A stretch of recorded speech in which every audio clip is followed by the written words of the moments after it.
Okay, so in a nutshell, what we are going to do, and it's going to take a while to do it, is explain how we got from here to the Bible that you're reading today. And what this is a New Testament in Greek. If I were to open it up and you were to look at it, it's all in Greek. This is the Greek New Testament. This is where the story starts. Not with this edition, of course, but with the New Testament in Greek, the Old Testament in Hebrew. Now it's in English. Now you're reading it in English. Something happened between there and here. We're going to explain what that story is and the steps along the way. So that, and hopefully this is our goal, this is our aim, and the quote from Philip Comfort works for that. It says, the Christian can take the whole Bible in his hand and say without fear or hesitation that he holds in it the true Word of God, handed down without essential loss from generation to generation throughout the centuries. So that term, without essential loss, we'll be talking about stuff like that. How did that happen? How can we have confidence? Because I'm going to make an assertion here, and then as we talk about this, you'll see the facts that back this up. And this is my assertion. Confidence in our Bible today, in our English Bible today, and I could say the same thing about a French Bible, a Chinese Bible, a German Bible. It would be virtually the same story. That confidence in that modern Bible is not a matter of faith. It's not. All right? Now, faith is going to tell us that what we have is from God, that it is the Word of God, and only faith can do that. Evidence can't do that, right?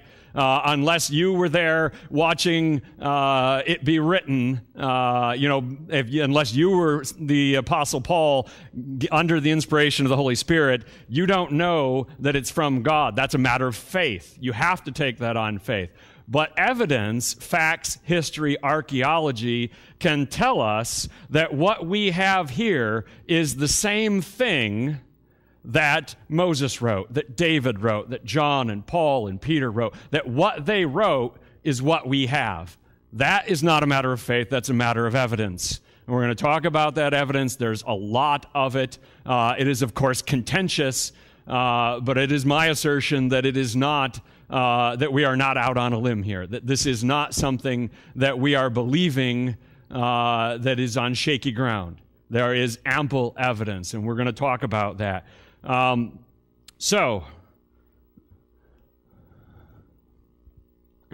we go. Autographs.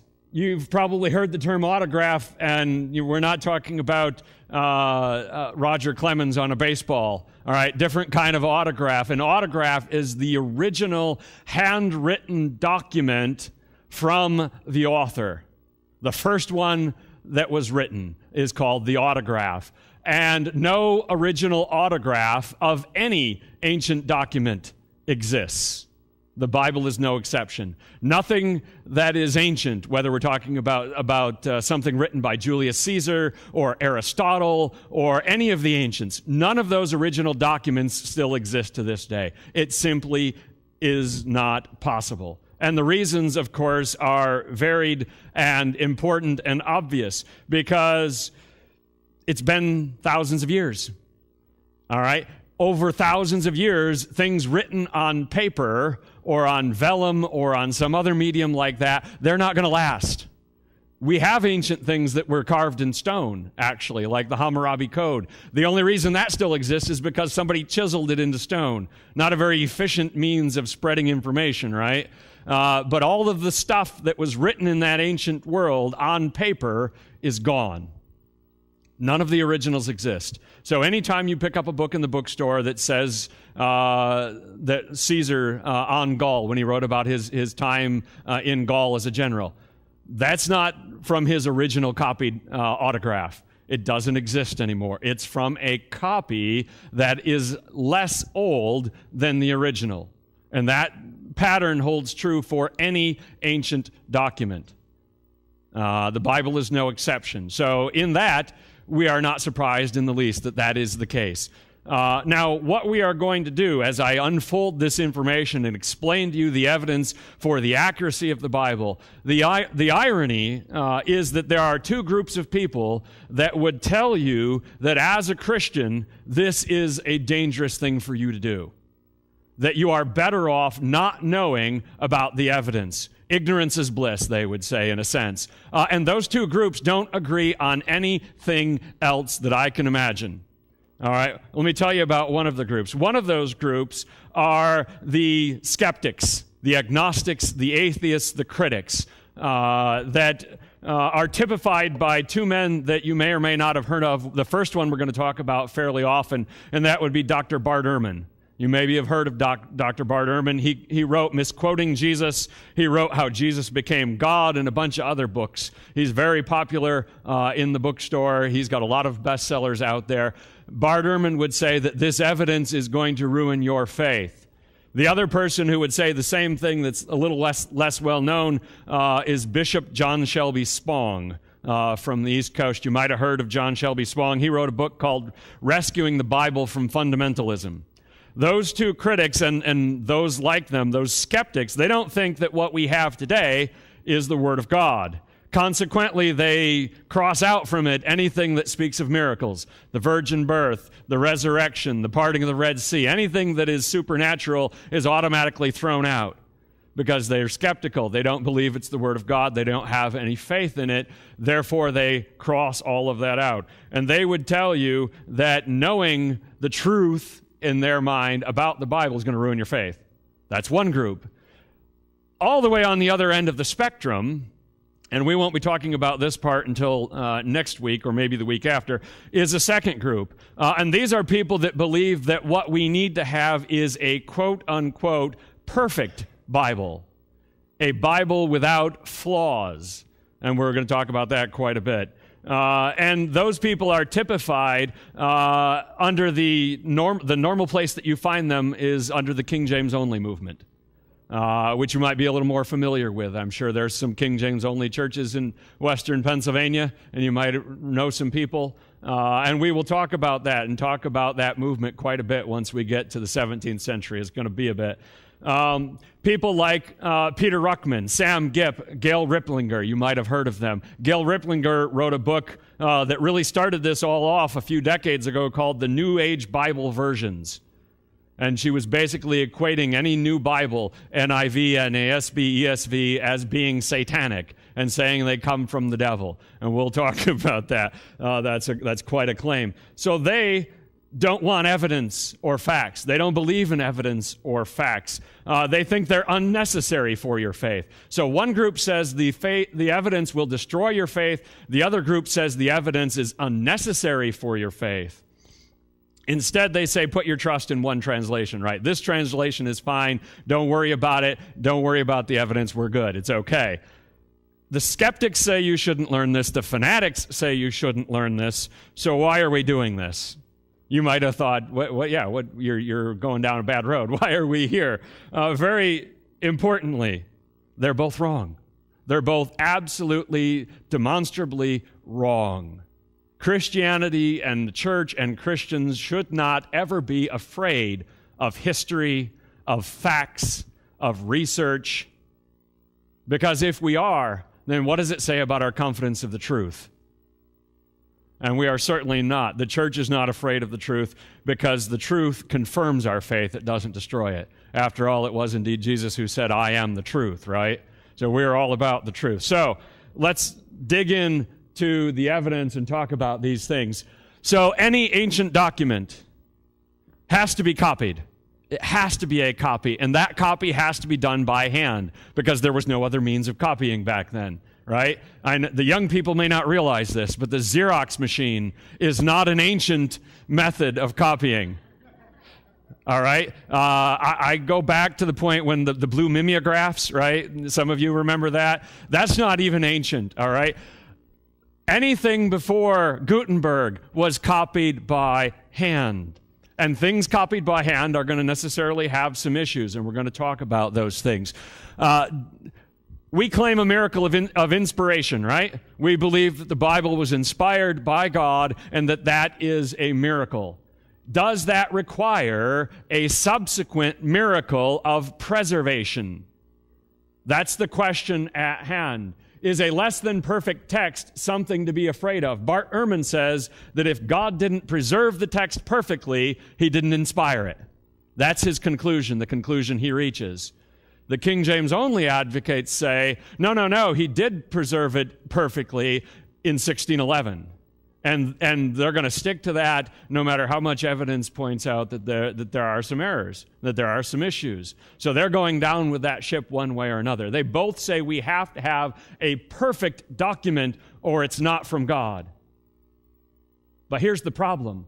No ancient document, not a single one, is perfect. None of them are free of errors of copying. You know why? Because copying a book by hand is hard. Ever try it sometime, all right? Copy just a chapter or two from the Gospels and see if you go back and see if you made 0 mistakes. It's not going to happen. You're going to make mistakes. You're going to skip lines. You're going to misspell words. You're going to forget and lose your place. All right? These things happen. That's part of the copying process. We don't expect a perfect text.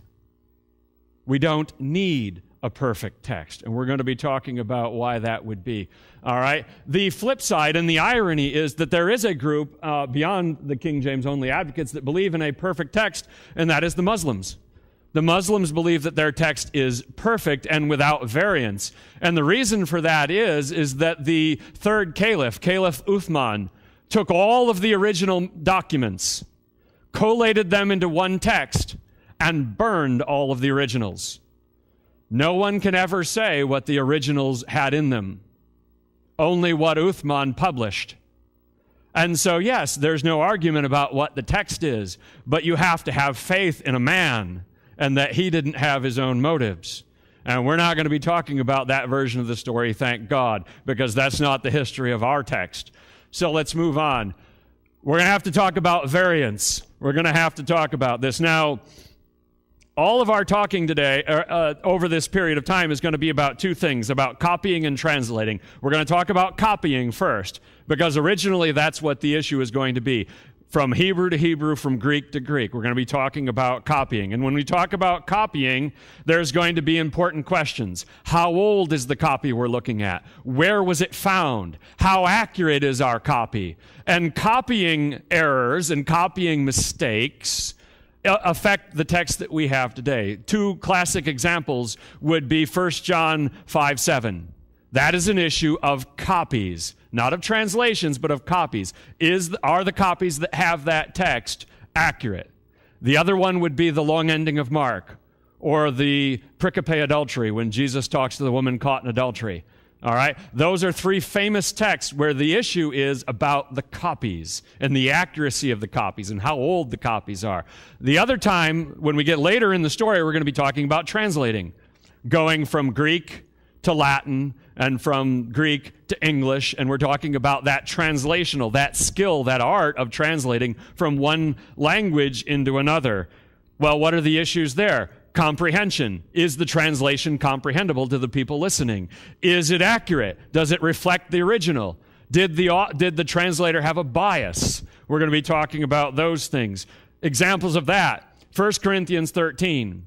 Is the greatest of these love, or is it charity?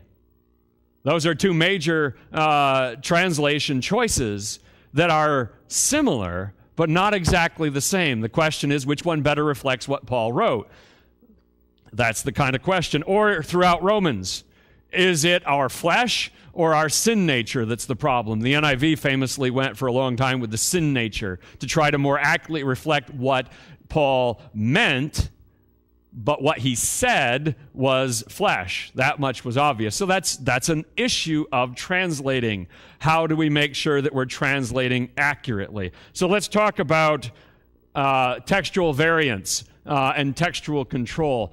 One thing that we know of is with absolute certainty is that there was never a time when any one man or group of men, whoever they might be, that they had control over the whole text of the New Testament. It was never in the hands of any one man. That much should be obvious to you, right? Different authors writing different parts of it in different places at different times. So nobody had the whole text of the New Testament on their desk so that they could make changes to it and harmonize it and put a spin on it and a slant on it.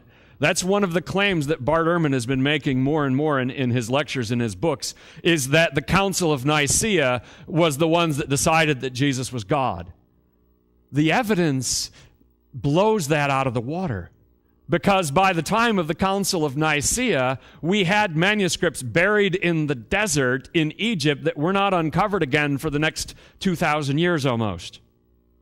So if they had changed it when we found those copies in the 19th and 20th century, guess what we would have found? Holy cow, those old documents, none of them talk about Jesus as God. Boom, right? Our minds are blown. They changed it. No. We've never found that. It's not true. So that is a very good thing, that there was not institutional control. It means we don't have to put our faith in the early church's motives, in their abilities, because no one man, no group of people, all right? There is no Dan Brown level conspiracy about this. You guys know Dan Brown, right? Da Vinci Code. It's all conspiracies. There isn't one, because you know what? When this happened, the church was scattered. There was a church in Ephesus, there was a church in Corinth, there was a church here and a church there. Nobody was in charge. There was no control. All right? It was centuries later that there was ecclesiastical control, not in the earliest part of the church, and not when these first manuscripts were being copied, and we've got some of those from that time period. So, we don't have to worry about that. We don't have to worry that they added or subtracted. Because there is no they. That they added stuff, that they subtracted stuff, that they changed the theology, that they removed teaching. All of that is nonsense. And let me read for you something that should scare you, because it came from the pen of someone that, according to this syndicated column, is a pastor, a reverend. He wrote this. Since that time, talking about a couple thousand years ago, the Bible has been tweaked, touched up, added to, and deleted to fit the viewpoints of the ruling class, as well as serve the personal interest of religious authorities. This is a guy that's supposed to be a reverend who believes that the Bible we have today was changed by important people to make them happy. Two major problems with that. Number one, the Bible is anti-rich and powerful, right? So if they changed it, they did a lousy job, because they still look like the villains. And the second thing, there is no they. They don't exist. All right? It's patently obvious to anyone who's studied history that that's just not true. And we'll continue to look at that. All right? We don't have to trust them that they had the right motives, the right ability, because they don't exist. All right? What we have instead are multiple intersecting lines of transmission, and that sounds like a very fancy thing.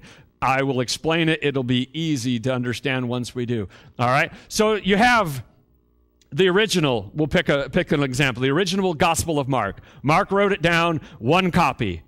Copies were made from that copy to go to different churches. Say one of them went to Alexandria, one of them went to Ephesus, and one went to Rome. We'll just pick three. It was more than that, but we'll pick three just to make the example nice and neat and easy. Those three copies now exist independently. The people in Alexandria make copies of their copy, the people in Ephesus make copy of their copies, and the people in Rome make copies of their copies. Of their copy.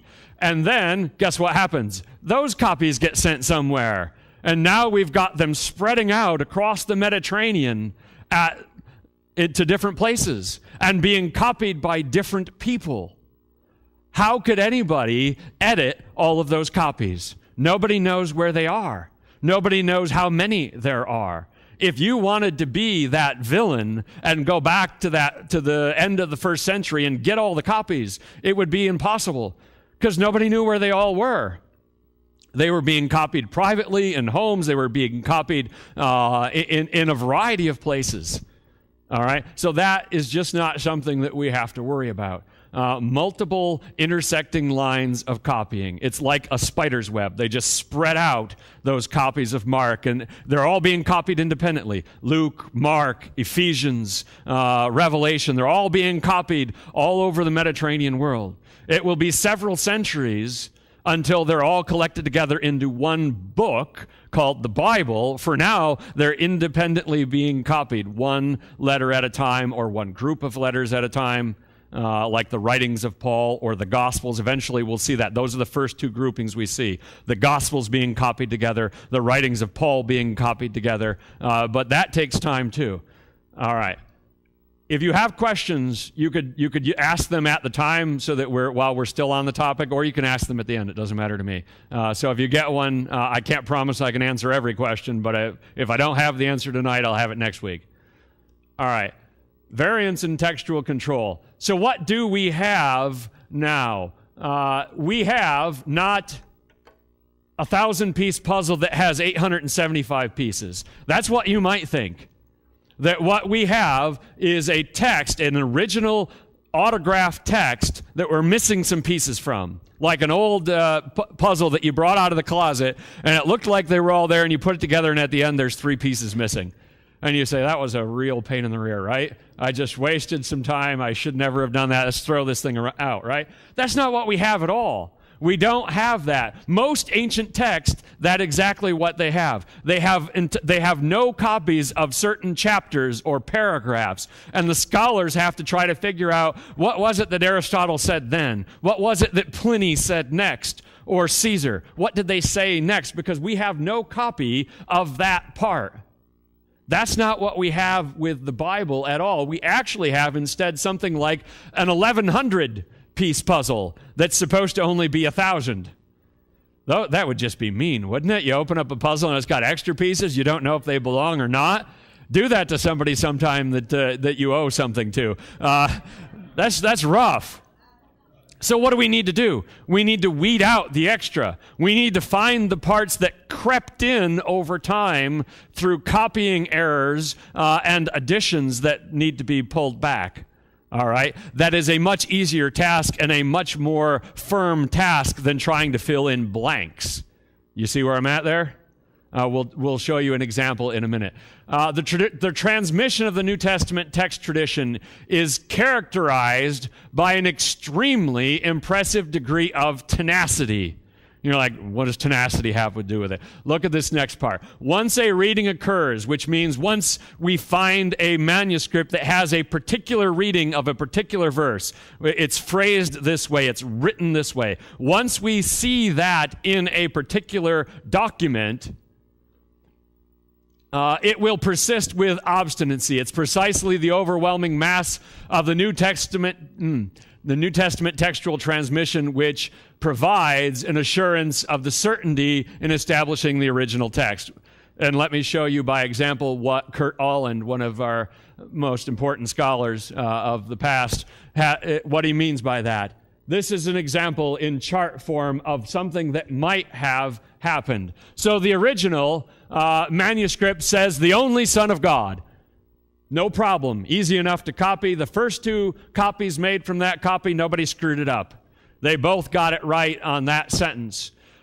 And when people copied from that second generation, in this example, 5 out of 6, or 4 out of 5, got it right.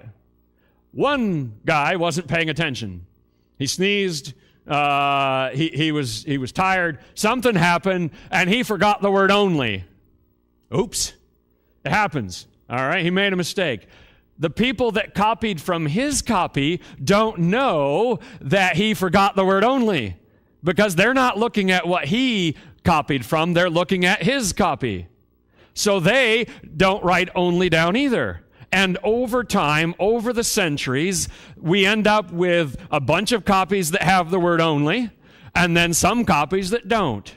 And we can trace that. They can actually trace the lineage of a manuscript and find out what its ancestors are, so to speak. It's not an exact science, but they're very good at it. And so we see that when a mistake like that enters into the textual tradition, it sticks around. It doesn't just disappear. which tells us that somewhere in the textual tradition, the entire original text is there. It doesn't disappear. The text doesn't disappear. It just morphs and changes over time with errors, with mistakes, and that sort of thing. Most of the errors are not on purpose. They're just oopses. Every once in a while, we'll see an error that creeps in that you can tell somebody did that on purpose because they had some issue. But those mistakes, those errors, stick in the text. Now the question probably bouncing around in your head is, all right, how many errors? How many errors are we talking about, right? I want to know. And here is where the critic will blow your mind and then stop.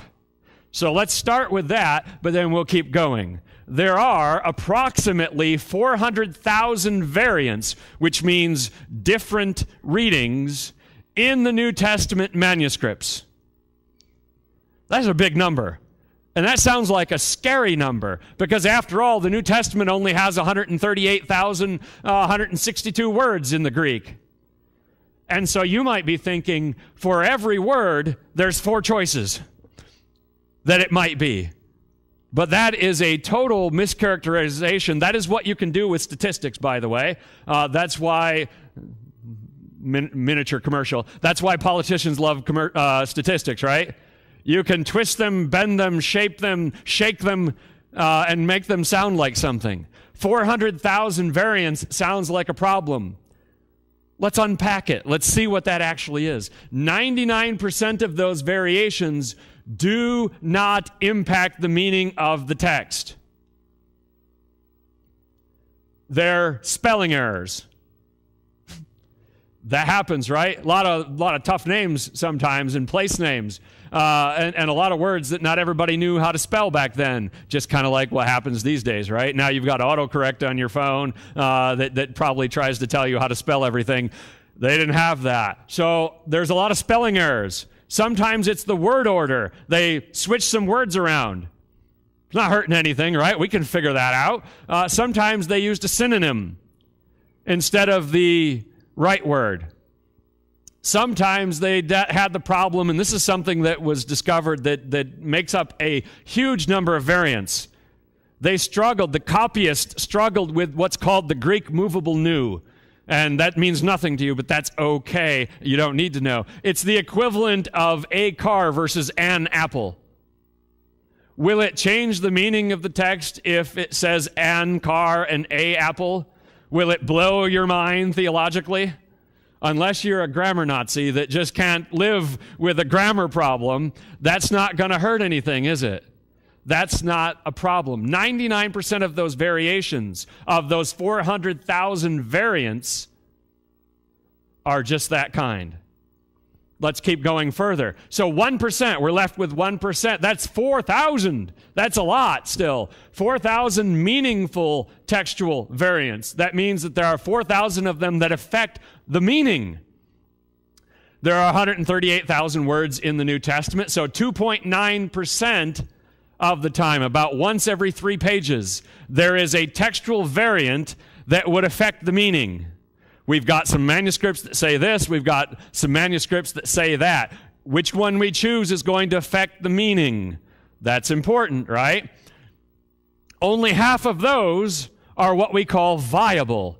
Now, and we're going to get to the number here in a minute, there's 5,780 manuscripts. If we've only got a reading in one of them, it's not viable, right? If it's 5,779 against 1 for a reading, that's not a viable variant. Nobody believes that that was the actual text, and everybody else got it wrong. All right? So about half of those 4,000 are meaningful. They affect the meaning, and they're viable. They might be the original, which gets us down to about 1,500 of them. Viable and meaningful variants. I'm going to have to turn because I can't read that font that size. So this is going to be Bart Ehrman speaking. Bart Ehrman is the biggest, most known skeptic. He started as an agnostic, now he's an atheist. He's actually technically an apostate because he did have a profession of faith for years, and now he's rejected it completely. But these are his words that he spoke. To be sure, he says, of all the hundreds of thousands of textual changes, he loves to talk about the hundreds of thousands of them. Of all of those found among our manuscripts, most of them are completely insignificant, immaterial, of no real importance, for anything other than showing that scribes could not spell or keep focused any better than the rest of us. So the person who believes that what we have is not the Word of God is willing to admit that the vast majority of the errors in our text mean nothing. Is he willing to go any further? He actually is, and we'll get to that in just a minute. So why do we have so many variants? For a very good reason. The more manuscripts you have, the more copies by hand that you have, the more errors you're going to have.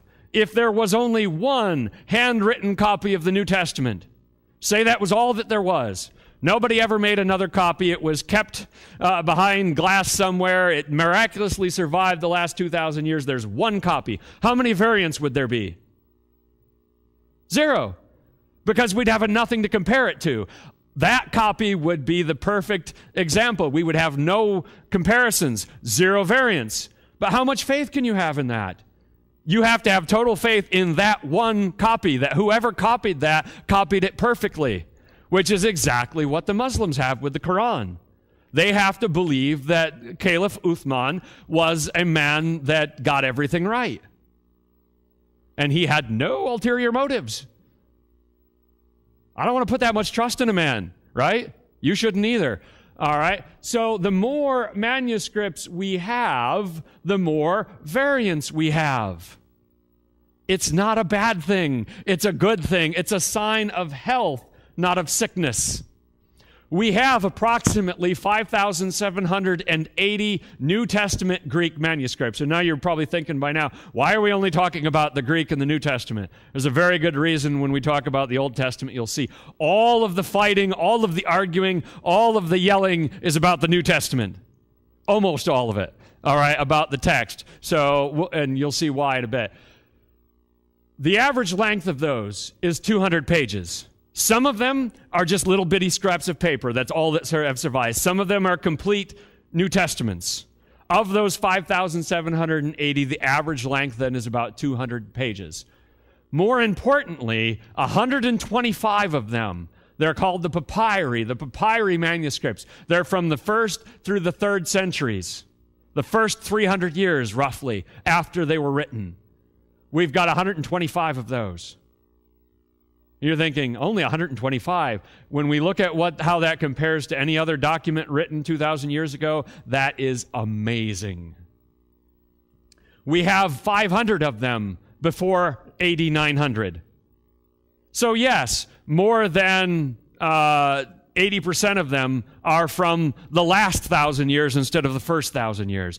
But it is an amazing archaeological amount of evidence that we have what we have. It far exceeds any other ancient document. I'll give you some examples of the comparisons in a minute. So that's what we have. And I say approximately 5,780 because that number goes up every year. New ones are being discovered, not being written, being cataloged and found every year. And I have that stat coming up. So what does that equal? What do we actually have? 1.3 million pages of hand-copied Greek text. That probably took a while. That's what survived. Imagine how many hand-copied pages actually were made. Because we know that the majority of them did not survive. Fire, flood, pillaging, just falling apart. If you've ever held 200-year-old paper in your hands, it gets brittle. And so we still have 1.3 million pages of text that span 1,500 years. Remember, after the invention of the printing press, the whole hand copying business, it stopped in a hurry because that was a lot less work. So over that 1,500-year span, we've got that many pages, and they're from all over Christendom. from North Africa, from the Middle East, from Greece, from Rome, from everywhere those copies come from. There are also, in addition, 10,000 Latin manuscripts. The church in the West switches to Latin after about 400 or 500 years. Everybody switches from Greek to Latin, and we've got 10,000 of those that we can check with. They're a translation, but they're still ancient. We have 5,000 in other languages, in Syriac and Coptic and other languages that were translated from the Greek in ancient times. And we have 1 million quotations of the New Testament by the early church fathers. Those would be the leaders of the church in the first few centuries. They quoted the New Testament about 1 million times in writings in their copies that have survived. We've got a lot of those too, which means that if we really needed to, nobody wants to do this because it would be hard, but if we really needed to, and nobody knew the text of the New Testament anymore because miraculously all those 5,700 manuscripts were destroyed and all of the Bibles that have ever been printed were somehow destroyed, and the only thing we had left were the New Testament church fathers, we could recreate the Bible from their quotes. They quoted the whole thing at some point, because they kept writing and writing and writing and quoting the Bible and quoting the Bible and quoting the Bible. There is a mountain of evidence about our text.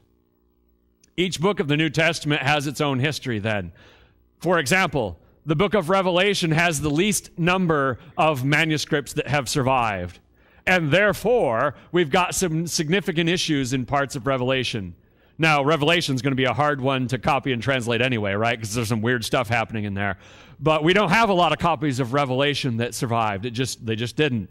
And so the text of Revelation is going to be where a lot of arguments are going to happen about what the right text is supposed to be. But if you want to look at Hebrews, we've got a ton of copies of Hebrews, and they're very pure. In other words, there are not as many important variants. Therefore, we're not going to argue about the text of the book of Hebrews very often as compared to the book of Revelation. Each book has its own history because each of them was being copied separately all over the Christian world by all sorts of people for years after year after year after year. You with me so far? That's a lot of stuff, but I hope we're getting there. We got a little bit more to talk about these variants and these manuscripts before we roll with the actual story and we start looking at pictures and it gets a little more exciting. But this is the foundation that we've got to lay, unfortunately. So what's our conclusion? What's our manuscript evidence conclusion? And this one is, once again, Bart Ehrman, biggest skeptic of the Bible in America today, and this is what he wrote in Misquoting Jesus. He wrote a whole book about how Jesus was misquoted, but if you look closely at the book, you find this in there. Essential Christian beliefs are not affected by textual variants in the manuscript tradition of the New Testament. He concluded, this is the biggest skeptic of the Bible in America today, that the essentials that we believe, the virgin birth, the resurrection, all of the essential things, that none of them are affected in any way by the variants, by arguments over what the right text is. Not a single one of them. One of the great reasons for that is because no doctrine, no theology that we believe hinges on only one sentence, right? If we have a problem with, I'll just pick random numbers, with Romans 8:2 and the wording there, well, we could find what Paul said in Ephesians or in Colossians, and he said virtually the same thing, and we say, oh, see, even if we're not sure about Romans 8:2, I just randomly picked that verse, we've got it in 2 other places. But look, also, John said something about something similar, and Peter said something similar. None of our theology is built on one phrase, one sentence in the New Testament. It's scattered throughout it. We build upon the whole thing. But none of those doctrines, none of those essential doctrines are in any way affected by the variants. He wrote this in Misquoting Jesus. I've heard him more recently than when this book came out. He came out with another book that seems to say that he's changed his mind a little bit. And the odd thing is that his examples of the parts that would change everything, they're not much of much. One of his examples is a variant in Mark where Jesus may or may not have been angry And he says, oh, it changes everything if Mark says Jesus got angry. You want to know something? That's not the only place in Mark where Jesus got angry. So even if Mark didn't say Jesus was angry there, he said he was angry here, and he said more or less that he was upset there, we know Jesus got angry. You remember him flipping some tables, right? I mean, the guy got mad. That didn't change anything in my theology. It's ridiculous. The other one would be the woman caught in adultery. Oh, if this isn't a legitimate passage, it changes everything. Really? I mean, that passage preaches great, right? He who was without sin cast the first stone. You can sleepwalk your way through writing a sermon on that. It's easy. Is that the only place that we can find the notion about pride and self-righteousness and, something about not judging others lest ye be judged? I'm pretty sure that theme is everywhere. All right, so those are his examples in his later book of how the variants are a big deal. He said this earlier, and he's still right about this. For all of his wrong conclusions, Bart Ehrman is a brilliant scholar. He looks at all the evidence, and he agrees with guys like Bruce Metzger about the evidence, and then he reaches this conclusion, whereas everyone else reaches this conclusion, and you say, how did you get here from there? I don't get it. And I don't get it. I've listened to a lot of his videos. I don't get how he gets where he's going from the evidence that he's talking about. Because I say, yes, you're right. Yes, you're right. Your conclusion's wrong. And sometimes people just do that. So what another important thing, none of the papyri discoveries of the past 135 years, I've told you that we keep finding more. In the 19th and 20th centuries, they started finding them everywhere. All right, in old dusty libraries, in bazaars in Cairo, people would go there and buy an ancient manuscript, and it turned out to be part of the Bible. And they said, oh, look at this. All right, none of those that we found in the last 135 years has resulted in not a single new reading being added to the manuscript tradition. All of them were already somewhere. So in other words, you find that one in Cairo 60 years ago, and you blow it off, and you take it to a museum, and you photocopy it, and you figure out, okay, this is what it is. And you look, and you say, oh, we already had this. It's great that we got another copy of it, but we already had it. Not a single one of them has come up with something where we said, holy cow, we've never seen this before. Which tells you what? When a reading comes into the tradition, it doesn't disappear. They're all there somewhere. We've got extra puzzle pieces, which is a good thing. All right. And what have we found in the last 10 years? Over the last 10 years, and this is a couple years old, so it's 2 years ago, the last 10 years, we had 70 more manuscripts with 1,800 more pages of text. There's a project that Bruce Metzger is involved in and a bunch of other biblical scholars. They're going out there and they're taking pictures of these manuscripts so that they're all being cataloged digitally. They're trying to digitally catalog every single manuscript that exists. But we keep finding more in libraries in Budapest or who knows where that people didn't know they were there. You know, old books in Greek, not everybody knows what they are. And sometimes they're mislabeled. Sometimes people don't know what they are and what they've got. And so we get more and more and more evidence as the years come by. It's an amazing thing, and yet none of them point to anything brand new. They're all exciting, and scholars, ooh, we love that. That's awesome. This one's 4th century. It's great. But it's the same stuff we already got, which is pretty amazing. So here's our conclusion. The Bible has older copies. Much, much older copies. Far more reliable copies. They were copied more reliably, and many, many, many more copies than any other ancient text. Pick an ancient text by any author. The Bible's got more copies, more accurate copies, and older copies. Hands down, bar none, everything. It's absolutely true. So if you came here tonight thinking otherwise, hopefully that's been dispelled. Hopefully now you see what the truth is. And all of this stuff is verifiable. This is not stuff that only the evangelicals think that, right? Only the conservatives. This is basic archaeology 101 kind of stuff. There's nothing surprising in any of this. The skeptics will say the same thing because it's irrefutable. So let's look at this second chart. The only thing that's not in my PowerPoint, it's also on my blog if you wanted to look at it later, come on mouse, is this chart right here. And then I'm going to zoom in on it so that you can see it, so we can see what the comparison is. What about other ancient documents? I told you we had better copies. Here's the evidence. All right, this is just a chart somebody made, but you could look all this stuff up independently. Someone you probably heard of. Anybody heard of Plato? Anybody read Plato's Republic in high school because you had to? All right. That was written about 400 years before the birth of Christ. You know how old our oldest copy of that is? 900 AD. 1,300 years after the fact. How accurate is our text of Plato's Republic? Not so good. We've got about 7 copies that are that old. 5,780 copies. 7. Have you ever read Plato's Republic and wondered, I wonder if this is what he actually wrote? You didn't, did you?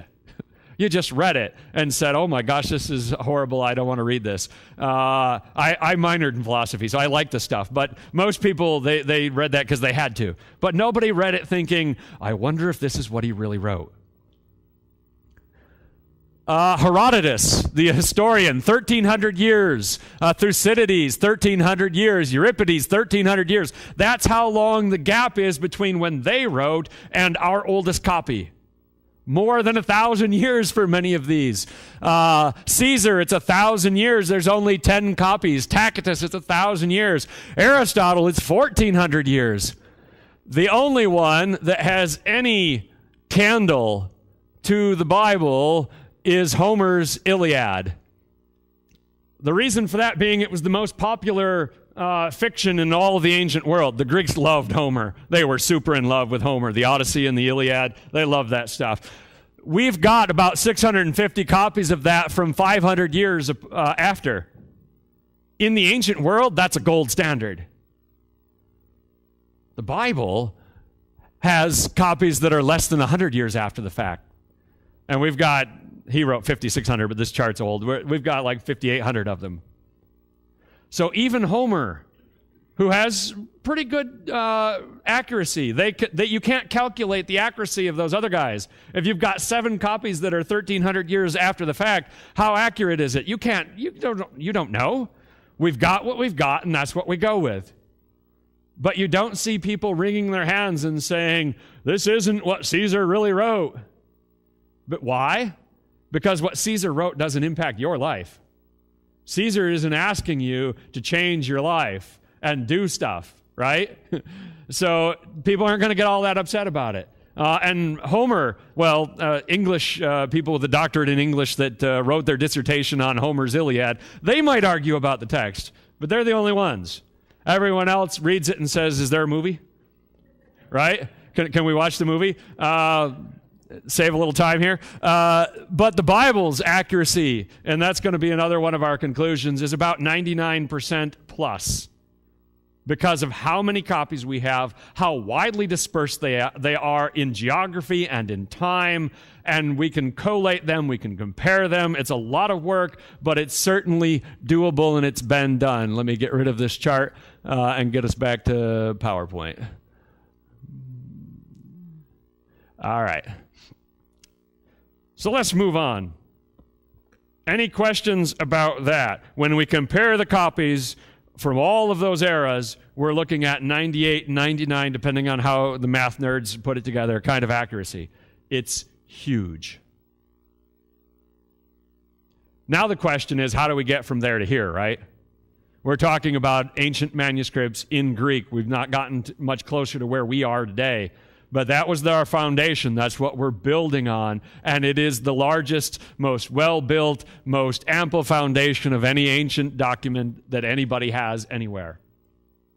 any religion, any philosophy, bar none. Don't let anybody tell you otherwise because it's easily refutable. All right, so let's talk about history. Let's talk about what happened in time. And the first thing that we need to talk about is the Septuagint, or otherwise known as the LXX. You might see that shorthand, which is Roman numerals for 70. Before the Dead Sea Scrolls were discovered in 1947, and we'll talk about that because it's the single most important archaeological find in the history of man. Before the Dead Sea Scrolls, this is life size. This is actual size. This isn't it, of course, because the original is in a museum and not to be touched by hands. But this is the life size of the only manuscript that we had that predated the birth of Christ before the Dead Sea Scrolls were found. This was it. This is called the Nash Papyrus. And this isn't the Bible. This is the Ten Commandments and the Shema.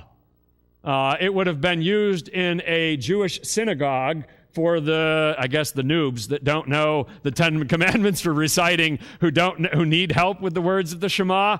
Maybe they don't speak Hebrew, only Greek, and so they needed a little bit of help with helping them get through their Hebrew. But this was all we had. And you're thinking, that's not much. You're right, it's not. It's more than 2,000 years ago. That's what happens over time. This was all we had at that point. The Septuagint. The Septuagint is a huge part of the story because that's going to impact things. It was made in the 2nd century BC. It's a translation of the Hebrew of the Old Testament into what we call Koine Greek. Koine Greek is the average, everyday, man-on-the-street Greek of the time of Christ. It's not the scholarly Greek. It's not the Greek of Plato and Aristotle. That's an earlier era. It's kind of like how English has changed over time. This is that era of Greek. This is the Greek that everybody spoke. They translated the Old Testament into the language of the people. That's going to be a theme because we're going to talk about that a bunch of different times. The Jewish people felt that was necessary. Help the people out, put it in a language that more people understand. We don't have to leave it in Hebrew. It's a big step. It was done in Alexandria, in the Alexandrian community. Ptolemy II, the ruler of Egypt, had a large population of Jews living in his city. And he said they got some weird stuff they believe, and they got some text, some sacred scripture that they think all that stuff comes from, but ain't nobody know how to read it. So could you guys put it in Greek so that, the rest of us can read it? And that's basically what he asked them to do, and that's what they did. The reason it's called the 70 is because legend has it that there were 70 translators. And the 70 translators each made their own translation, and when they came together, their translations were exactly the same. It's not true. Didn't happen. But it's a great story. And that's where that name LXX comes from, and because Septuagint is a bit of a mouthful, sometimes people just refer to it as the 70. It is older than any of the surviving Hebrew manuscripts. So we've got old copies of the Septuagint, of that Greek translation of the Old Testament. We're talking about the Old Testament here. It was utilized by the New Testament authors. That's a big statement. Guys like Matthew, Mark, Luke, and John, when they quote the Old Testament, roughly half of the time, a New Testament author is quoting it from the Septuagint. And you say, how do we know that? Well, because you can tell the subtle differences between them translating it directly from the Hebrew or them taking it just from the Septuagint. People that are super big experts in both Hebrew and Greek can figure that stuff out.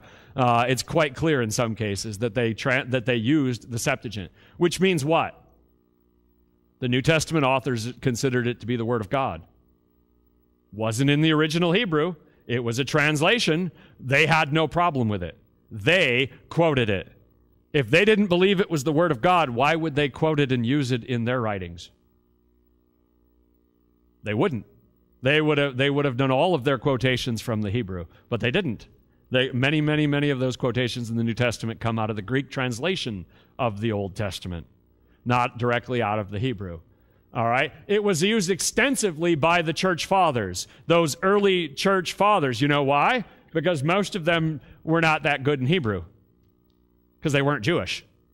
They spoke Greek. They wrote Greek. They knew Greek. And so they said, yeah, let's use the Septuagint. And they quoted that time and time again. Why weren't they quoting the New Testament? Because it wasn't written yet, parts of it, right?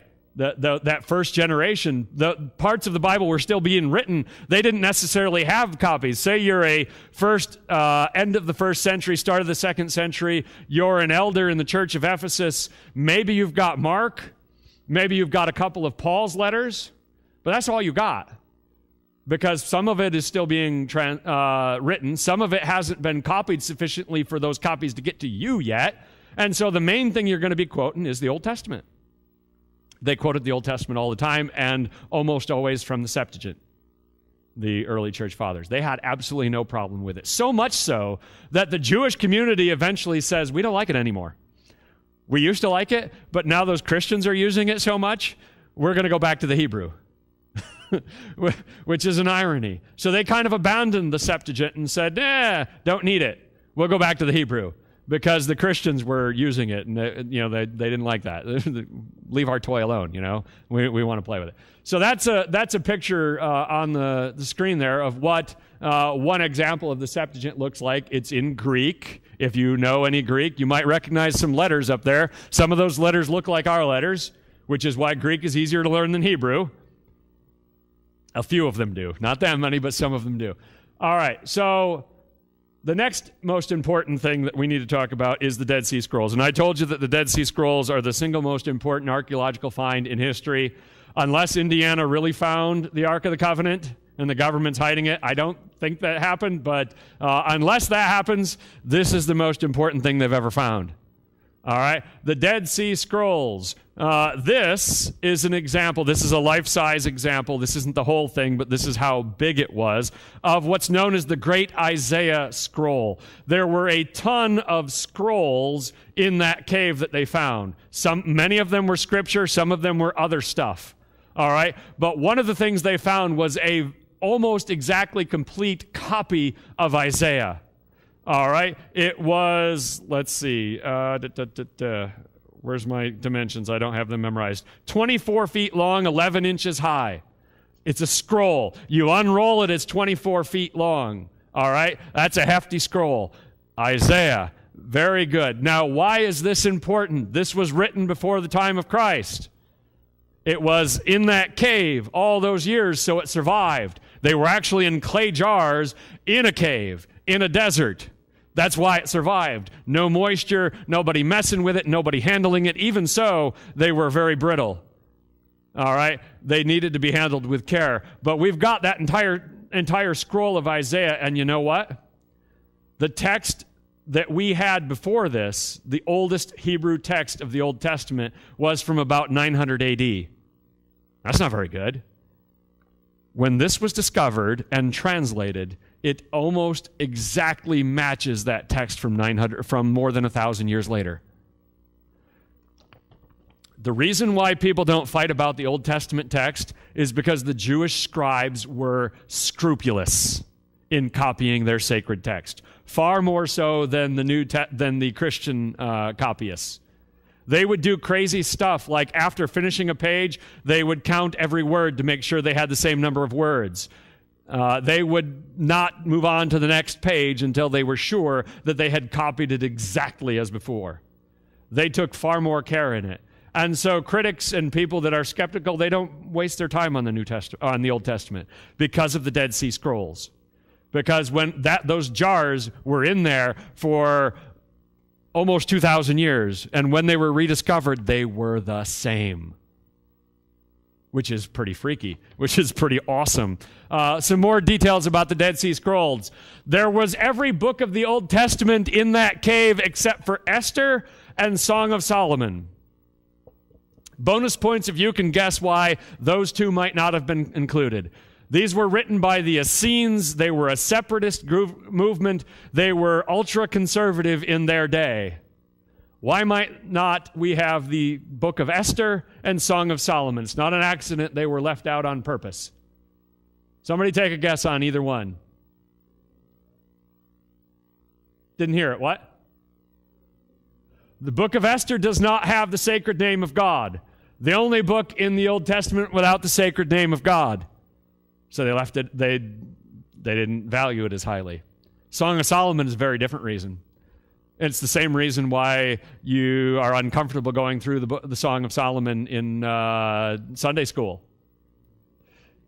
It's erotic.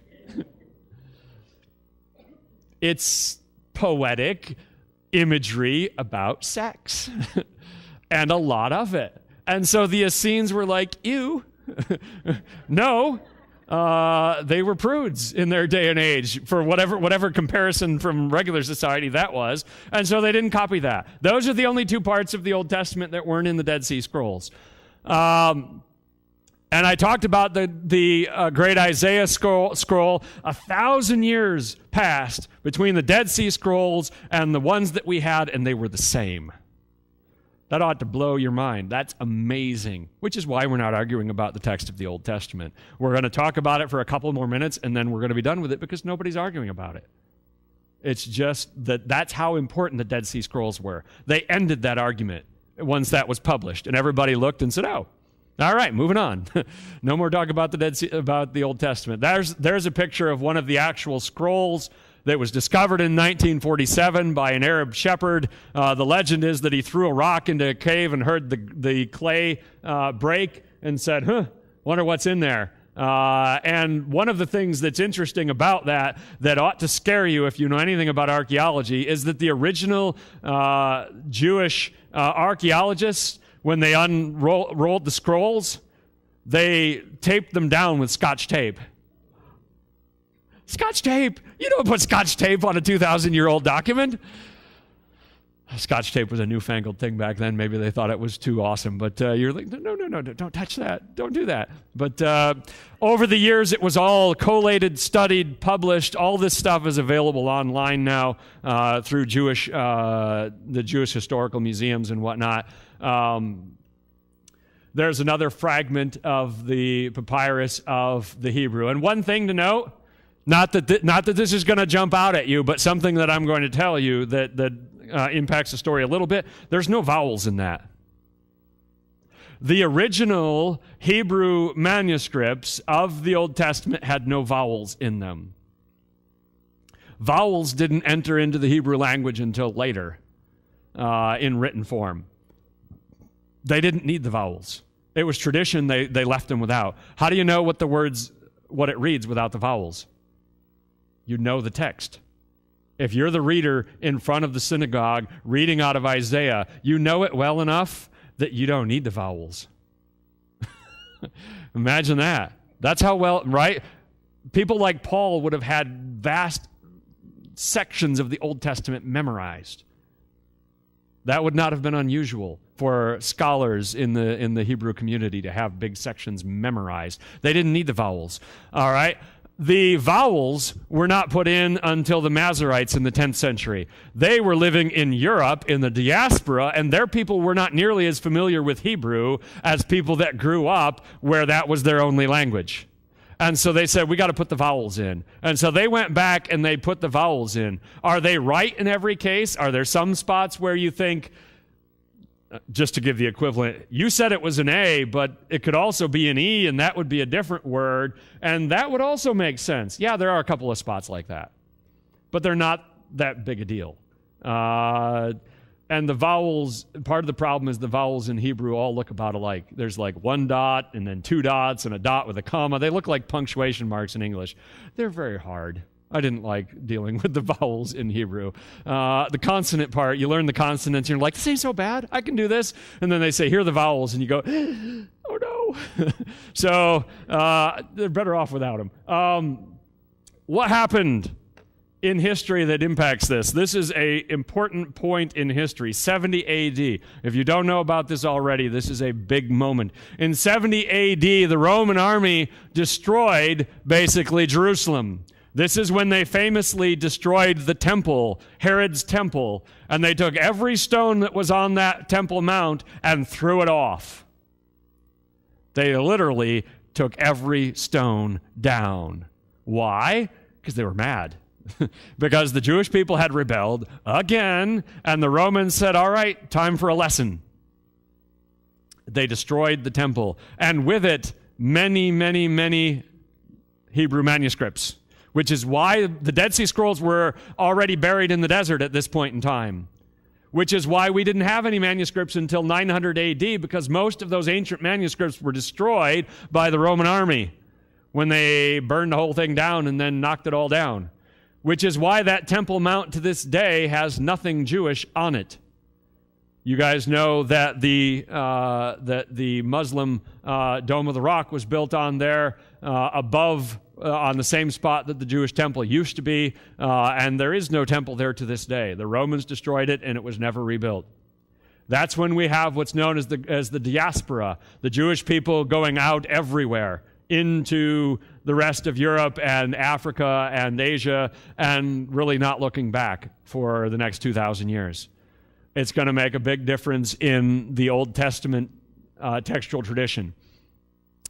The Council of Jamnia, in AD 100, the Jewish Council of Jamnia, this is not a Christian council, it's a Jewish council. They did a couple of important things. They confirmed the Old Testament canon, the canon that we have today, the ones that are in your Bible of the Old Testament. They said, yes, all of these books are in.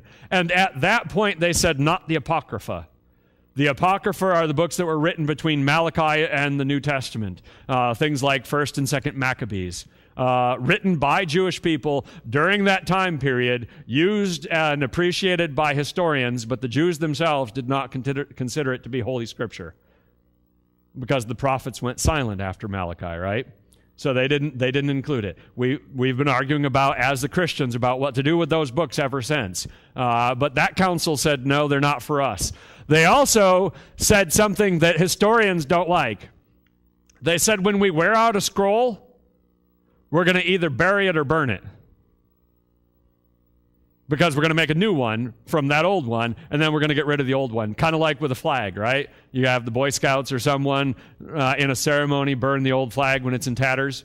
That's what they did with the old manuscripts, which is another reason why we don't have any Old Testament manuscripts older than 900 AD, except the Dead Sea Scrolls. They burned them. And you're going, don't do that. I'll hold them for you. Don't ruin the manuscripts. We want those. We're historians. They weren't thinking like that back then. And so that's what happened with that until the discovery of the Dead Sea Scrolls. Nothing older than 850 or 900 AD. So that's more or less the story of the Old Testament in Hebrew. We'll talk about the translation issues when we finally talk about putting this into English. We're a long way from getting the book into English, aren't we? We're like in the 1st century. There is no English. Am I blowing anybody's mind? English did not exist in the 1st century AD. English as English didn't exist until after the Norman invasion in 1066, and then not for a while after that. So, I'm sorry, Paul did not write the letter to the Romans in English. He didn't. There was no English for him to write it into. It would not have happened. The people living in England at that time were not speaking English. They weren't either. All right. So let's talk about, one more. I got one more slide about the Old Testament. This is the Aleppo Codex. It's a complete Hebrew Old Testament from the 10th century. Until the Dead Sea Scrolls, this was our best evidence of the Old Testament in Hebrew, from Hebrew sources, not the Greek Septuagint, which is a translation, but in the original Hebrew. This was our best one. And this one has the vowels. You see, I'll point them out to you with this. That's a vowel. That dash and those 2 dots, it looks like Morse code. There's a vowel, there's a vowel, there's a vowel. They go underneath the consonants like that. And that's why it was easy to put them in later, even in ancient texts. You could just put them in. And that's what the Masoretes, a group of Jewish scholars in the 10th century, that's what they did.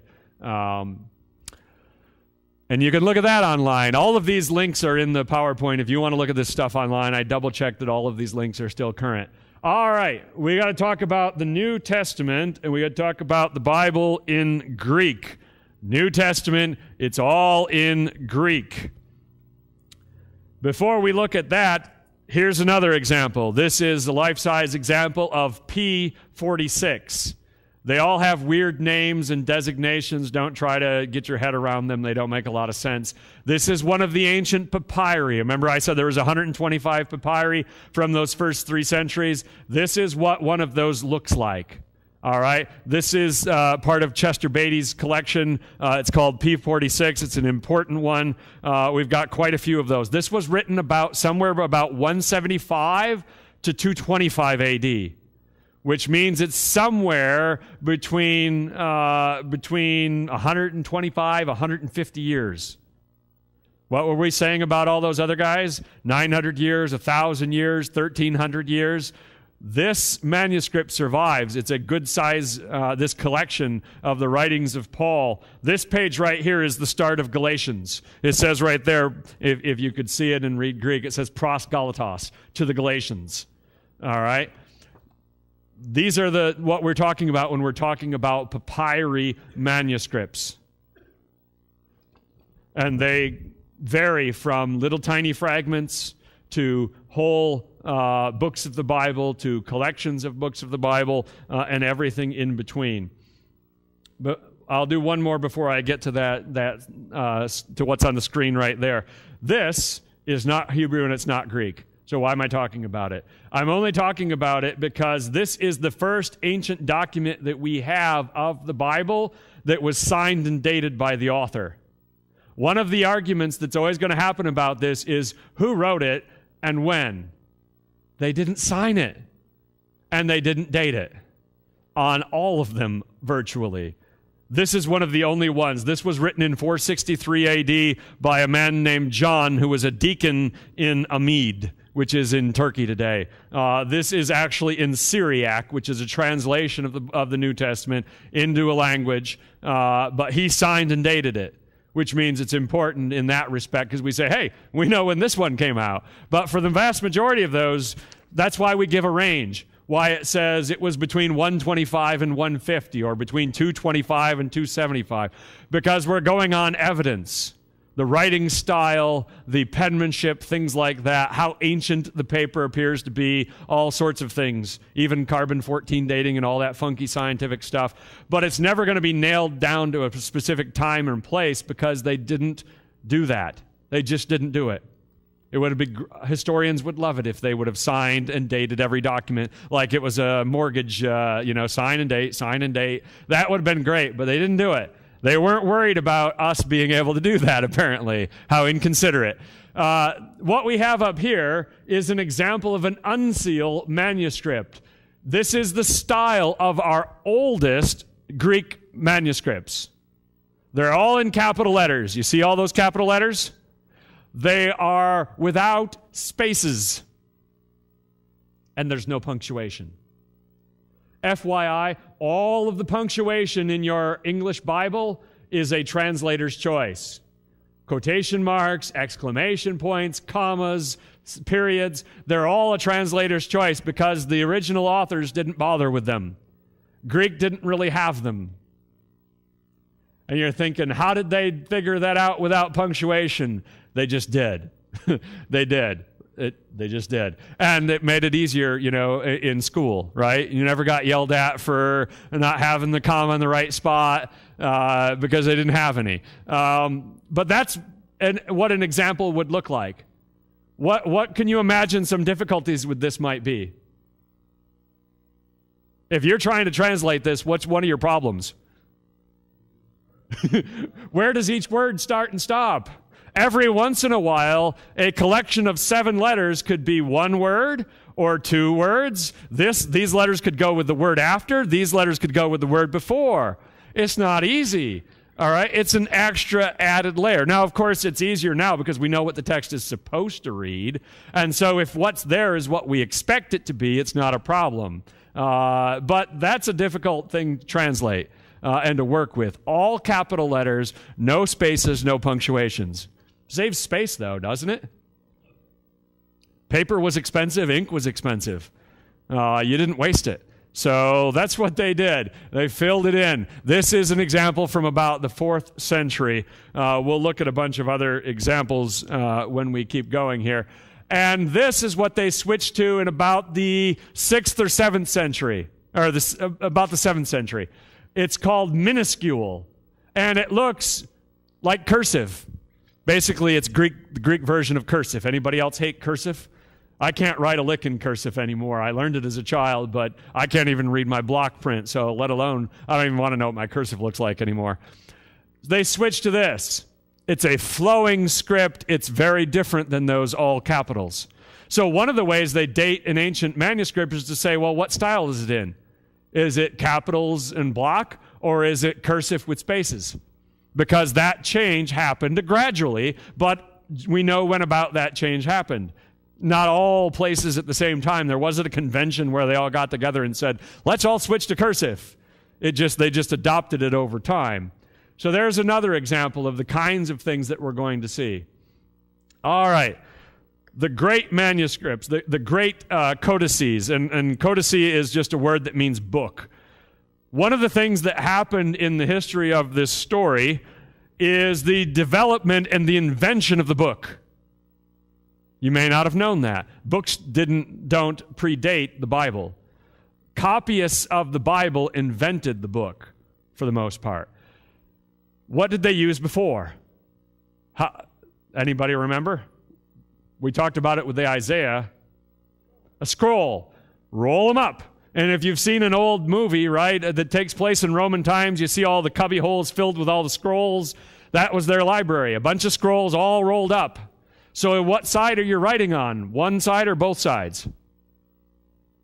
You can't write on the back side of something you're going to roll up, right? That wouldn't work. Just on one side. That's not that efficient.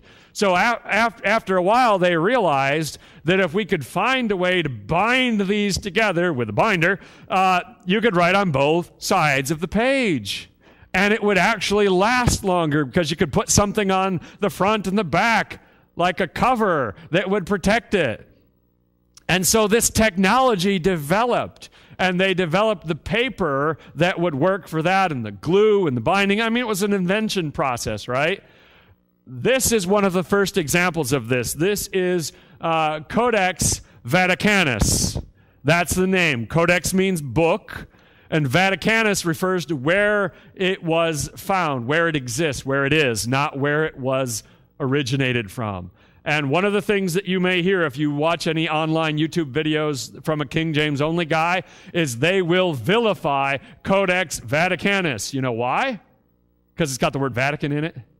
And the vast majority of them foam at the mouth when they start talking about the Pope. That's their favorite villain. So anything with the word Vatican in it, regardless of its merits, they hate it. Which is a ridiculous thing. It's just the name. All right, that's just the name. Why do they call it Codex Vaticanus? Well, because in 1475, it was cataloged in the Vatican Library. Nobody knows where it was before that. How long it was in the Vatican Library before somebody went through the catalog and their version of the Dewey Decimal System and wrote it down and said, here it is. It is one of, if not the earliest, oldest, nearly complete Bible manuscript. The only thing missing are the pastoral epistles and Revelation. So things like 1st and 2nd Timothy and Revelation are not in there. But the rest of the Bible is there. And this is from more or less about, where's my date on there? 350 AD, 4th century. That's not that late. All right? We're a few hundred years after it was originally written. Now it's complete. Now it's brought together in a book. And when you start bringing it together in a book, what's the question you have to answer? What belongs in? When it's just a bunch of scrolls on the shelf, you can have your Gospel of Mark next to something that's not part of the Bible, and who's to say what the things are? The canon is not that big a deal until you start putting together a book, and you have to say, what are we putting in, what are we leaving out? And that becomes an important question that gets answered by this technology. So it was in the Vatican Library. It's from about 350. It was used extensively in 1881 by people named Westcott and Hort, two scholars we'll talk about when we get to the 19th century.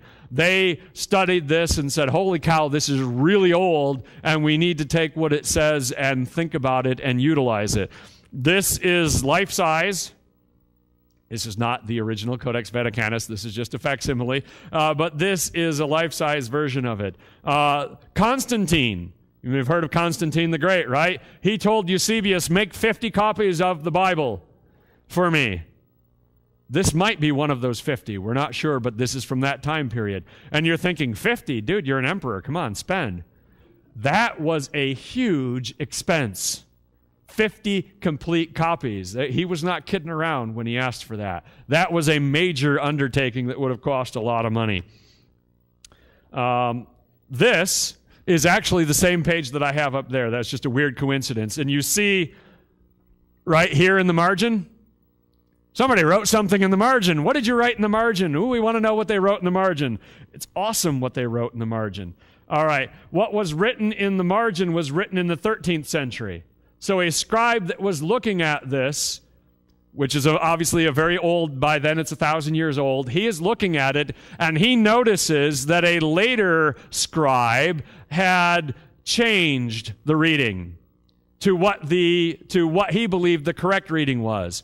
He wrote over the top of it, or in the side wrote a correction. This guy wrote in the margin when he saw that correction. This is the translation, and it's an old-timey translation, but that sounds like it fits. He wrote, "Fool and knave, can't you leave the old reading alone and not alter it?" He was not a fan of the correction made by his earlier counterpart and let them know it. That the old reading is what it's supposed to be here, don't you dare change it. So those arguments go back a long time. All right, in the 13th, 14th century, they were arguing about such things. Codex Vaticanus is very important then. It's old, it's nearly complete, and those are good things. All right, and so this will become an important part of our story later on. We're introducing it now because we're at that point in history, but it will become important when we talk about modern translations after the King James Bible. The next one is Codex Sinaiticus. And you recognize that word, right? Sinai, Sinaiticus. This is from about 8350. It's probably a little bit newer than Vaticanus. Vaticanus is probably the oldest. Sinaiticus, maybe a little bit later. It was unknown in the West until 1844. Nobody knew it existed. When a man named Constantin von Tischendorf, and that sounds like a cool guy. Constantin von Tischendorf was a German. And in Germany in the 19th century, scholars were saying that we don't have old, reliable copies of the Bible. I can't trust the text. And so what did Constantin von Tischendorf What did he do? He got on a boat, went to the Middle East, and looked for copies himself. He Indiana Jones'd it. He went to the bazaars. He went here, there, and everywhere, and he found a remarkable old number of copies of old manuscripts to take back with him to say, see, here they were. We just needed to go find them. One of the places that he went was the Sinai, to the St. Catherine's Monastery, a Greek Orthodox monastery that had been there since about the 5th century or the 4th century. So it's very, very old. It was there at Mount Sinai, and they had not been harassed by the Muslims, who, of course, overtook that area, and it was part of their empire for 1,000 years. They had an understanding. They left them alone. They left them alone. They were just monks living at the mountain, right? They didn't really bother anybody. And so they were there doing what monks do over all these years. Constantin von Tischendorf went there and found this manuscript. And he said, man, this one's really old. I'd really like to take a look at this. And the story gets really wonky after this because it's controversial. Constantin von Tischendorf said, this is what happened. The monks say, no, that's what happened. And one of two things happened. Either Constantin von Tischendorf had their permission and they were happy with him to borrow it and he didn't need to bring it back on time, or he's a big liar. one of the two things is true. Historians are still, depends on who you want to believe there. He took it to Cairo, made a copy, then it eventually went to Russia, went to Germany and then parts to Russia. Now some of them are in England, some of them are in Russia, some of it is in St. Catharines still. So it got split up. It wasn't in its original binder anymore. It was individual pages. They call them leaves. And until until a couple of decades ago, they thought that the first 5 books of Moses were completely lost. Konstantin von Tischendorf said, and you might have heard this, he said that the monks were using the pages for kindling, and I rescued it from them. There's only one problem. It was on vellum, animal skin. It doesn't burn. If you try to light it on fire, it just smokes. Nobody would use that for kindling. It's insane. So his story has some weakness to it. And we now know that he was probably fibbing in order to not return the manuscript, because they found most of the books of Moses in the monastery. They were behind a wall. At one point, they had done some renovations and walled off a section, and when they knocked it down later, they found all of these old documents that were back there. And said, holy cow, and some of the pages of Codex Sinaiticus were there. And there were 730 pages originally. There are 347 of them now in the library of the British Museum, 43 at the Leipzig University, 6 of them at the National Library of Russia, and 12 of them plus a bunch of fragments at St. Catharines. So this poor book is everywhere. But now it has been digitally scanned, and you can see the whole thing if you're a scholar. You don't have to go to 4 different libraries in 4 different countries and get permission from 4 different authorities to look at it. The digital age has worked wonders for this kind of thing. The internet's not all useless. There are some great things that can be done if you do it right. This is actual size. Notice the difference. Vaticanus, Sinaiticus. Why are they not the same size? Because they're being done by hand, right? Pick the size that you want. This has got 4 columns. This has got 3 columns. They're going to have different numbers of pages then, right? How big do you want to write in your script? How big a piece of paper do you want it to be? It's all up to the person making the copies. There's no such thing as a uniform size for anything, because everybody's doing it themselves by hand, 1 page at a time. All right, a little bit more about Sinaiticus. It contains different text types. And this is the first time we've talked about text types. Text types are a funky thing. Remember how I said that they were being copied in Alexandria, copied in Rome, copied in Greece, right? Over time, those copies from one area becomes known as what we call a text type. So that today we have an Alexandrian text type, a Byzantine text type, which would mean the area around Constantinople, and a Western text type primarily. Also some other ones depending on who you talk to. Because over time, the copies started to look more and more like their ancestors, right? And so that over time, we can tell where it comes from based on that text type. Sinaiticus is weird in that the Old Testament, it's Alexandrian in its text type. I've jumped ahead. I'm talking about the story of the next one. That's my fault. But we can tell that it was copied from an Alexandrian source, and it's a complete New Testament. So that's very exciting. Alexandrinus. I was talking about the wrong one. Forgive me, I've made a mistake. It probably won't be the only one. All right, Alexandrinus is the third. We've got 4, maybe 5, depending on who you're talking to, of these nearly complete Bibles that are this old, that really count. They're very important. Alexandrinus is another one.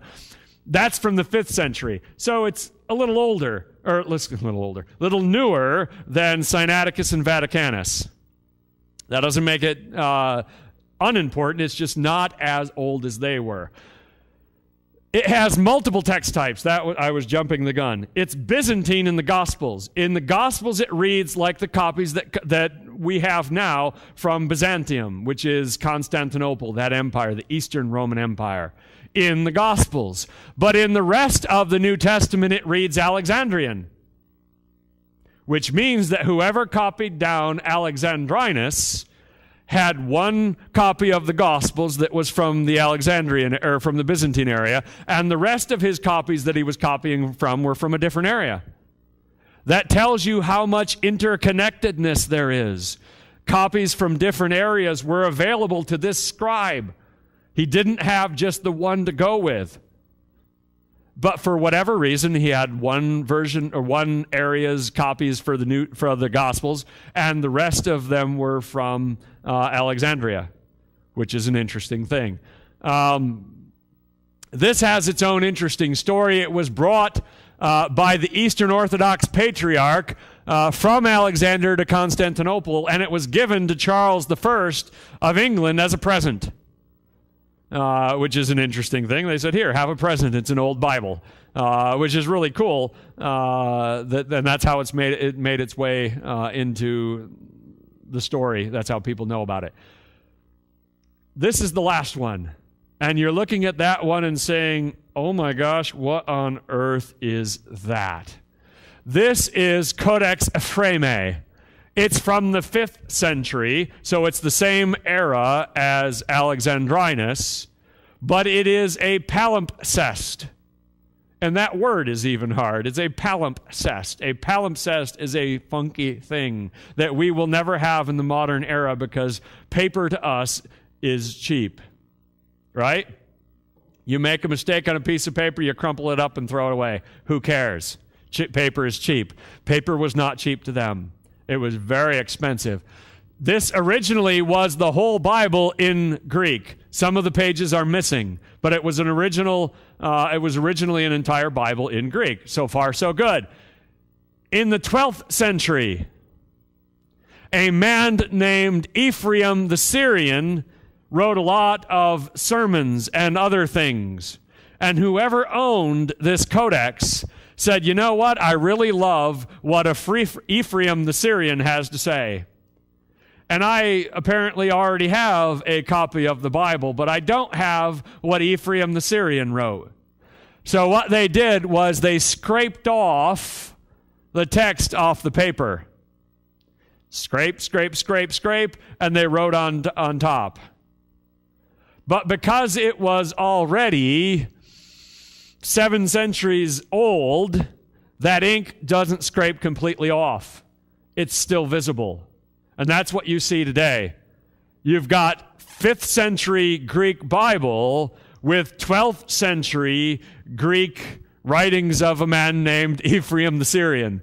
And we're probably thinking, who cares about Ephraim the Syrian, right? What'd you do that for? He had a reason, and he did it. And you're probably thinking, well, it's ruined now, right? What could we possibly do with it? It's one text on top of another. How could anybody translate it? Guess who did? It says there. Don't look there. Konstantin von Tischendorf, the man of the hour. He translated this with the naked eye.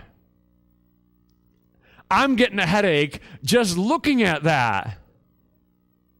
He's trying to figure out the text underneath. Fun, right? Fun. Spend a few months doing that and see what it does to your brain. This one's important in that we can, and nowadays, of course, you can use a computer, right, and really double-check what von Tischendorf did and have a lot of help there. 2 important things about this copy. John 7:53 to 8:11 was not in it. The woman caught in adultery wasn't in there. Interesting. When we talk about that in 2 weeks, remember that this is one of those ancient copies it wasn't in. However, Mark 6:9 to 20 was. The ending of Mark, the long ending of Mark as we call it, that was in there. And those are the 2 biggest variants of the entire New Testament that we still have a question about to this day. Do they belong or don't they belong? Everything else is shorter. 1 John 5:7 is like one verse. That's one of the other long ones. These other 2 are fairly substantial. This one had one, but not the other. And that's kind of the story, and that's what we're going to see. We're going to talk about both of those once we've got the whole story. Do they belong or don't they belong? But Konstantin von Tischendorf took a look at this, translated it, and made it available, which is a pretty amazing thing to do with the naked eye. We are nearly out of time. I'm going to go... I'm going to go a little bit further and then stop for questions. We're still talking about Greek, right? We haven't moved to anything else yet. They did, of course. Coptic was one of those languages. The Copts still are around. You've heard a lot about them lately, unfortunately mainly because of bombings in Egypt. The Copts are a group of Christians that have been there since the beginning, and they translated the Bible into their dialect. And this is an example of what that looks like. And I talked about how in other languages we had a whole bunch of manuscripts. One of those is Coptic. Another is Syriac, which would have been, of course, in and around the area that is modern-day Syria. And that's what that looks like. We place far more weight on the Greek than we do on the translations, even if they're of equal age. What we use the translations for is for things like double-checking. Say we have a tough decision based on the Greek evidence. Then we say, okay, what about the Latin? What about the Syriac? What about the Coptic? What do they say? Can their evidence help us make the decision? But by and large, the New Testament scholars today are going to put a lot more weight on the Greek than on these others. But we use them as sort of supplementary evidence to help build the case for what the reading is going to be. Do I have time to get done with Jerome's Vulgate? No, I don't want to. I'm going to stop here because if I go into this, we won't have any time for questions, and we're going to go right up to the very end, and I don't necessarily want to do that. Before you leave, I'm going to give you this chart. I didn't give it to you now before we started because I didn't want your brain distracted by looking at the pretty chart. All right? I was a teacher for 10 years. I know about these things. Don't give people distractions. I will give this to you before. This contains in chart form what we've talked about so far at the top. We're going to talk about the bottom half of the chart over the next 2 weeks. All right? This is a chart that I made in an ugly way on pencil by hand, and a pastor friend of mine from Franklin went on the computer and made it look pretty. And made it look useful to you. Otherwise, you'd have been stuck with the version in my handwriting, which is no good at all. Questions? That was a lot of stuff. And some of it I will say, well, we're not there yet. But otherwise, please ask some questions now. That might help. I saw one hand already. What you got?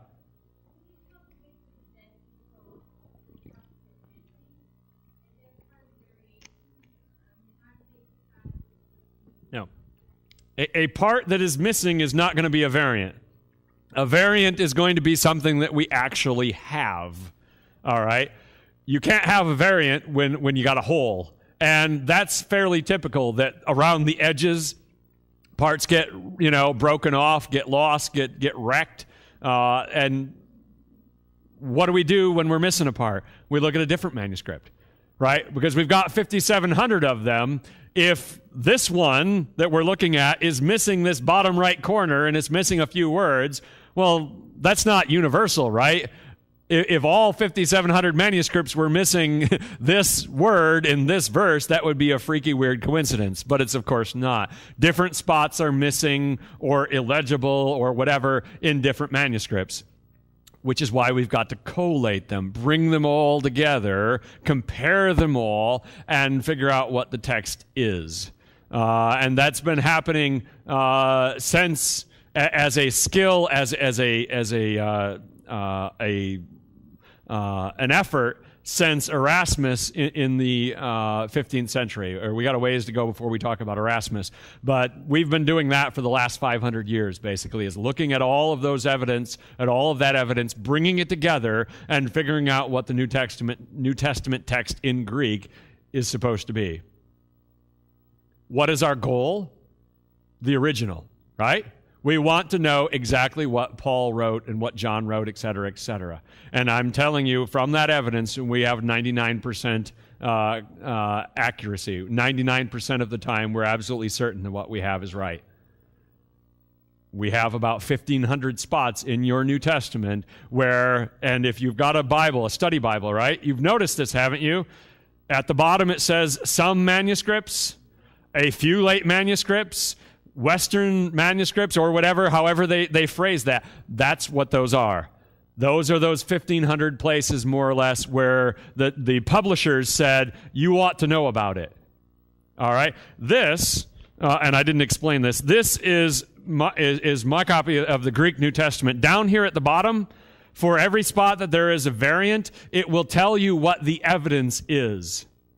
All right? The accepted reading will be in the text, and the variant will be down here. It will tell you that the variant is in Sinaiticus, and in this, and in this, and in this. Or it will tell you that the variant is in Alexandrinus, and in this, and in this. It will let you know how weighty the evidence is, so that if you are a New Testament scholar, you can look that up. And you don't have to even be a New Testament scholar. You can find this online. If you come across one of those variants, right, you look at the bottom of your Bible and it says some manuscripts say this, you can put that into Google, that reference, and you will find a variety of scholarly papers that have been written, because that's the kind of thing a guy's going to write a dissertation on, perhaps, and you will find plenty of evidence that say, this is what we believe the reading is, this is the argument for the contrary reading, and then you can weigh it. That's why they put that at the bottom, because they trust you as a Christian to be able to think about that. When those were first put into the text, those variant readings, there were people that flipped out and said, if you put variants in there, people will know that there are variants. And then they will lose their faith and they will all come crashing down. Overly melodramatic. No. All right? They're being honest with us and telling us the truth and not treating us like children. And that's a good thing for our faith, right? To think and to understand and to reason, especially since we are, for the most part, Protestants. And therefore, we believe, as if most of the people in the room are Baptists too, we believe in what's called the priesthood of all believers, right? Which means that every man, woman, and child that is born again has the Holy Spirit and therefore has the ability to read the Bible and understand it for themselves. That you don't need someone to tell you necessarily what's what. You can figure it out. Which includes, you can figure this part of the story out too. All you need to do is learn about it. Other questions? What else you got? Yes?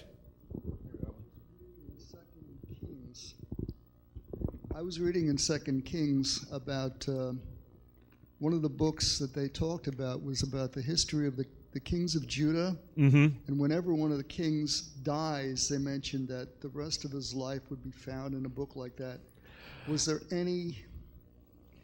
Well, there's so many different books that they talk about, especially Kings and Chronicles. And we wish we had them. And they're just lost? Yep, they're just lost. I mean, without the Dead Sea Scrolls, we wouldn't have any Hebrew manuscripts, right, from before Christ.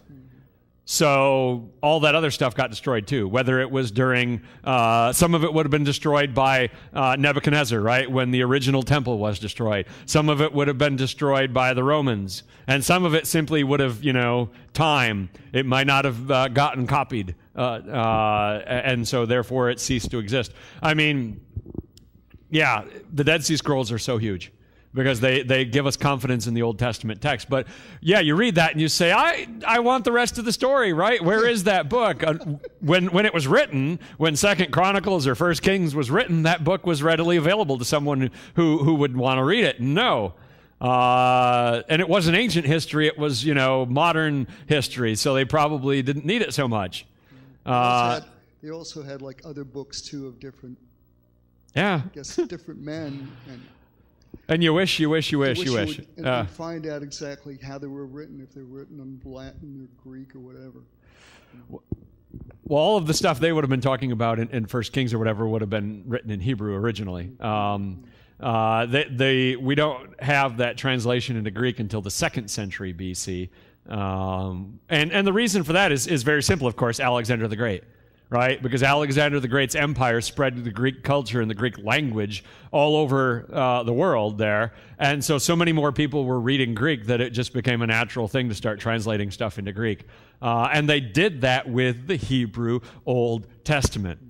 So when we fast forward to the 1950s and start talking about translation controversies and how we can't afford to translate, that everything has to be in English, there are people out there that believe that you can only read the Bible in English. Right?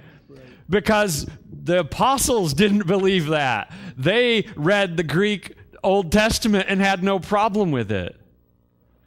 How could we say that we can't do what they did? That would just be asinine. But I've actually seen that. There were missionaries that went out, and before they could speak to the people in Africa, they had to teach them English because they couldn't translate. In their mind, they believed they couldn't translate the King James Bible. That was perfect, and you had to leave it alone. Nobody does. Nobody. No, that's not what people do today, of course. People like Wycliffe and whatnot, they're out there translating the Bible into every language possible, right? Because they know that if it's in the language of your mind and your heart, it's going to have a much greater impact than if it's in your second language. And so we've kind of rejected that. But that idea is out there. But it wasn't something they did. They believed in a translation as the Word of God, because they quoted it and said, thus saith the Lord through the prophet Isaiah, right? There's that kind of introduction to those New Testament quotes from the Septuagint, which kind of blows that whole theory out of the water. So, other questions? What else we got? In the back. Yep.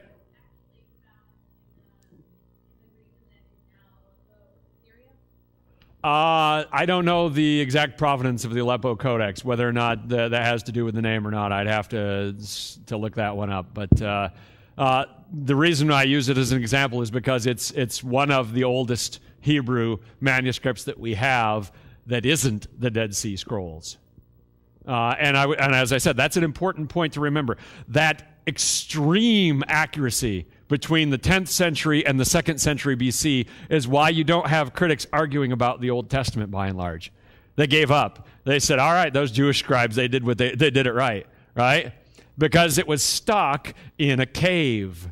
You can't argue that they changed it later, right? At least going back to the 2nd century BC. We know with as close to absolute certainty as you can know anything about the ancient world, we know with that kind of certainty what the Bible looked like and what it contained that Jesus read when he stood up in the synagogue in Capernaum and rolled out the Isaiah scroll and said, this day this has been fulfilled in your hearing, right? When he said that, we know what that text is because it looks just like the Dead Sea Scrolls, which is pretty amazing.